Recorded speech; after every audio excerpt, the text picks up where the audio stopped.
Bismillahirrahmanirrahim. Assalamualaikum warahmatullahi wabarakatuh. Selamat sore, salam damai sejahtera selalu dan sehat selalu, tetap semangat kepada Mas Hafiz, penyiar Radio Mardika FM, serta para pendengar siar Radio Mardika FM dimanapun berada. Mohon izin, saya Mukhlis, juru bicara Satuan Tugas Penanganan COVID-19 Kota Blitar, menyampaikan laporan harian perkembangan COVID-19 Kota Blitar hari ini Jumat tanggal 27 November 2020. Laporan disusun hingga pukul 10.00 WIB, yaitu sebagai berikut. Pertama, laporan data kasus suspek. Kasus suspek hari ini adalah 2 orang, atau berkurang 2 orang, bertambah baru 1 orang.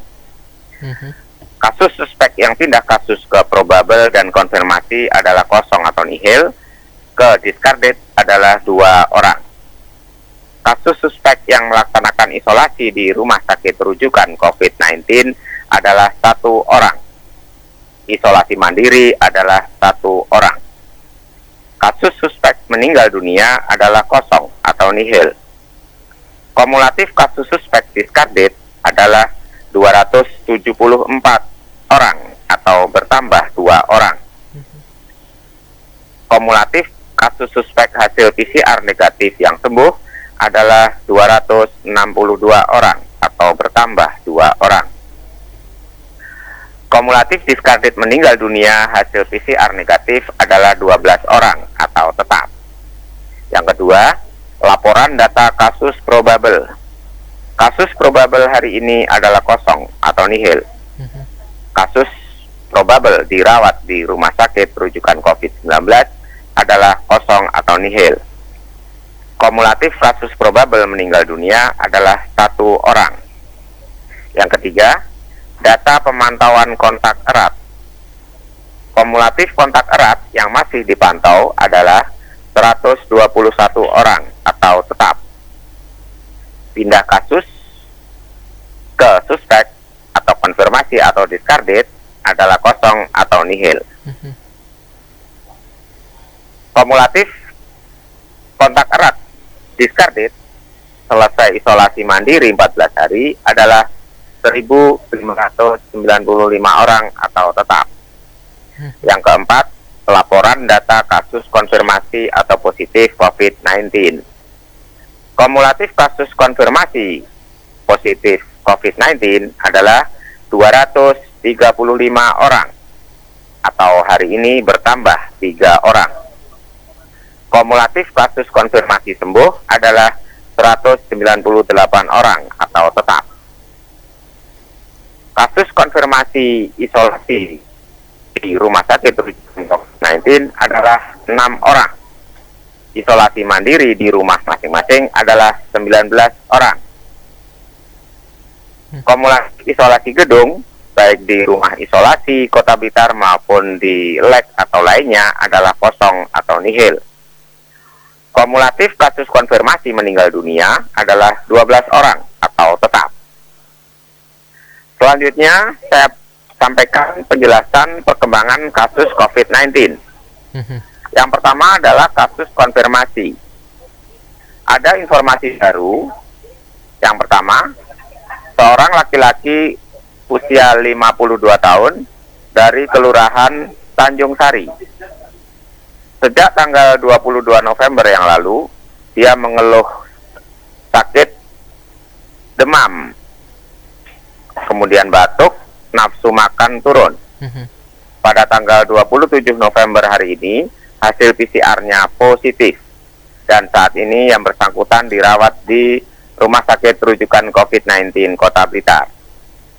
Yang kedua, kasus konfirmasi seorang perempuan 44 tahun dari Kelurahan Bendogrit dalam kondisi hamil, usia kehamilan 38 atau 39 minggu. Sejak tanggal 22 November yang lalu, dia mengeluh sakit panas, batuk, pilek, dan nyeri di tenggorokan. Tanggal 27 November hari ini, hasil PCR-nya positif.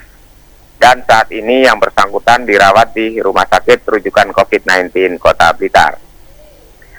Informasi baru berikutnya adalah konfirmasi seorang laki-laki berusia 48 tahun dari Kelurahan Karangsari. Sejak tanggal 22 November yang lalu mengalami gejala atau keluhan demam, batuk, pilek, sesak napas, dan hasil foto rongsen dada ditemukan dugaan pneumonia atau radang paru-paru. Pada tanggal 27 November hari ini, hasil PCR-nya positif. Dan saat ini yang bersangkutan dirawat di Rumah Sakit Rujukan COVID-19 Kota Blitar. Selanjutnya, saya sampaikan informasi baru dari kasus suspek. Kasus suspek hari ini, ada seorang laki-laki berusia 45 tahun dari Kelurahan Pakunden, memiliki risiko perjalanan dari Pasuruan pada tanggal 21 November yang lalu. Sejak tanggal 19 November yang lalu, yang bersangkutan mengeluh sakit demam dan batuk. Saat ini yang bersangkutan dirawat di Rumah Sakit Rujukan COVID-19 Kota Blitar. Kasus suspek yang kedua adalah seorang laki-laki usia 70 tahun dari Kelurahan Sukorejo. Sejak tanggal 9 November yang lalu, dia mengeluh sakit sesak napas, batuk, mual, tidak bisa buang air besar, dan nafsu makan berkurang. Kemudian dilaksanakan rapid test, hasilnya reaktif. Pada tanggal 27 November hari ini, hasil PCR-nya negatif, dan tetap melaksanakan protokol kesehatan sebagaimana mestinya. Informasi baru berikutnya, kasus suspek ada seorang perempuan usia 60 tahun dari Kelurahan Tanjung Sari. Pada tanggal 22 November yang lalu, dia pulang dari Jakarta dan mengeluh mual, muntah, serta demam. Pada tanggal 27 November hari ini, hasil PCR-nya negatif dan tetap melaksanakan protokol kesehatan sebagaimana mestinya. Demikian Mas Taufik. Iya, baik Pak Mukhlis, tadi ada satu pasien yang terkonfirmasi ini seorang ibu hamil ya Pak. Bagaimana dengan maksudnya perawatan yang saat ini dilakukan di isolasi Pak Mukhlis? Iya, tetap. Bagaimana prosedur tetapnya atau protap penanganan COVID-19 di rumah sakit, rumah sakit rujukan COVID-19 dimanapun, termasuk di Kota Blitar, yaitu ditempatkan di ruang isolasi bagi pasien yang konfirmasi positif COVID-19. Apakah itu pasien laki-laki, perempuan, usia lanjut, usia dewasa, maupun yang sedang hamil. Semua sudah dilaksanakan sesuai dengan prosedur yang tetap atau yang diberlakukan di masing-masing pelayanan rumah sakit. Dan menghuni setiap ruang isolasi adalah 1 orang. Demikian, Mas. Siap. Terakhir Pak Mukhlis, karena kemarin kita ada penambahan 14, hari ini ditambah 3 lagi. Pesan Pak Mukhlis kepada masyarakat agar tidak takut tapi tetap waspada Pak Mukhlis. Bagaimana ini? Silahkan. Ya, betul. Kalau dibilang takut, semua orang takut kalau menyadari bahwa memang COVID-19 itu ada. Ya, walaupun virusnya tidak terlihat. Karena sudah terbukti banyak sekali korban meninggal, baik itu dari masyarakat non kesehatan maupun masyarakat atau warga kesehatan, termasuk dokter spesialis, bahkan sampai doktor atau profesor, guru besar, itu sudah banyak sekali.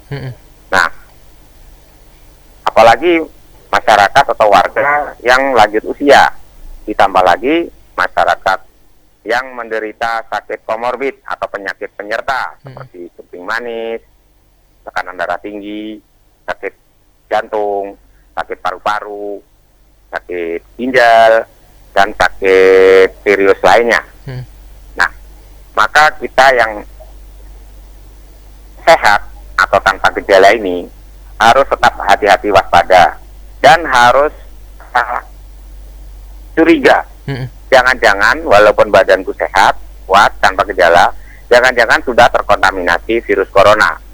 itu wajib melaksanakan protokol kesehatan yang khusus sekali adalah masker tanpa ada lepas atau dikurangi, patuh dan disiplin. Jangan sampai mengenakan masker itu sebagian, misalnya lubang hidung terbuka, tidak tertutup masker, atau masker dibiarkan lebar sehingga samping kanan, kiri, atas itu terbuka.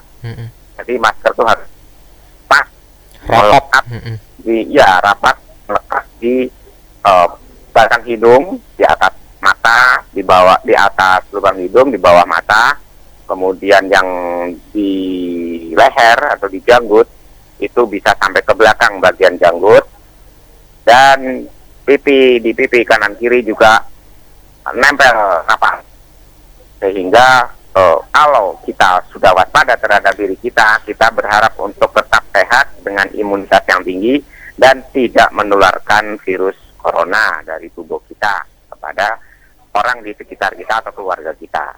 Sebaliknya, kita yang yakin tidak ada virus corona di dalam tubuh dan tetap sehat, juga harus melaksanakan protokol kesehatan, khususnya masker, dan jaga kondisi.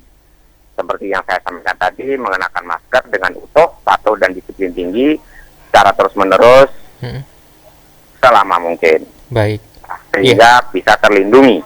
Demikian, Mas. Iya, terima kasih banyak Pak Mukhlis, informasinya di sore hari ini sangat bermanfaat untuk penggunaan masker, jangan sampai terbuka begitu ya Pak, karena memang penerapan protokol kesehatan ini tidak bisa ditawar lagi. Benar ya Pak Mukhlis ya? Betul sekali, termasuk cuci tangan dengan sabun dan air mengalir atau dengan hand sanitizer dengan alkohol 70% dalam hand sanitizer itu, serta menjaga jarak apapun, kapanpun, dan bersama dengan siapapun, yaitu minimal kalau mampu 2 meter atau 1,5 meter. Sedikit-dikitnya 1 meter, itu pun kalau kita berada di tempat yang betul-betul segar, cerah udaranya, tidak ber-AC, kemudian ada sinar matahari. Nah, itu akan lebih menguntungkan bagi semuanya saja.